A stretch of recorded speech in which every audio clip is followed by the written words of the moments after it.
Okay, well, let's see. Who to take now? Tony's been holding the longest, so we'll start with him. Okay. On line 3. Tony, thanks for waiting. Hi, how are you guys? Hi. We're I'm me and my girlfriend are a huge fan of you guys, especially Tracy. Tracy's so awesome, man. Thank you. Hi. fine. We agree. Tracy's awesome. I just wanted to talk about, because we actually come from a Mexican background. Okay. And we're very highly Catholic in my family, but I'm not anymore. You know, I'm an atheist now. And I started recently reading the Bible, especially the First Testament, and I just wanted to ask you guys if this stuff is all written there. Like, for example, when Eve gave the apple to Adam, I guess God punished her by pain of when she has babies. Yeah. So now they're supposed to pay the price for every time they have a baby, all that pain and all that suffering. And that's punishment from God. Is that correct? Am I reading it right? That's how I understand it. Yeah. And then, of course, you hit other passages like when you're supposed to eat your child to death, the root to you. Oh, yeah, right, okay. Yeah. And I showed all these passages to my mom and everybody, and you know, they keep coming. I don't know. They keep saying that I'm not reading it right, I'm not understanding it right, or you know, I get the passages where he says Jesus loves you, and you're supposed to take that literal. But you get to a passage where it says he wants to kill you, then you're not reading it right. You're looking at it in a way. Did they tell you what it really is supposed to be saying when it tells you to stone your own kid?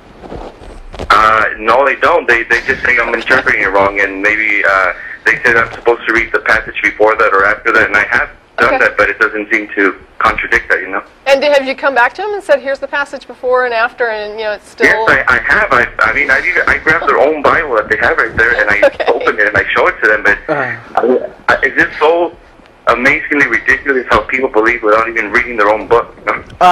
You know, George Smith talks about this phenomenon, and he has one of the classic books about atheism, the Case Against God, and he just points this out. There is literally nothing a Christian will accept as evidence of evil behavior or just of being evil at all on the part of their God. They just won't do it. You know, so I have heard one great example is the story in 2 Kings chapter 2, with sending the bears to slaughter the 42 children who made fun of the prophet Elijah. And I have heard Christians spin that into, well, they weren't children, for one thing.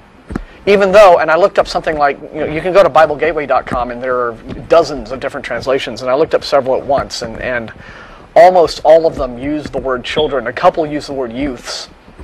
But they have spun it to, suddenly this little gang of children who are just there to mock Elijah and call him names and make fun of his bald head, they somehow transform into this gang of like Crips or something, right? These 18-year-old thugs who are, you know, doing signs and you know, apparently putting in like hopped up on crack. Yeah, like actually putting Elijah in danger of his life. Like they, you know, it wasn't just name calling. So, and they were insulting God, not just Elijah because he was a prophet. Yeah. So I mean, it just goes nuts. But so it's you know, the degree to which they will spin these interpretations is really quite a fun thing to observe.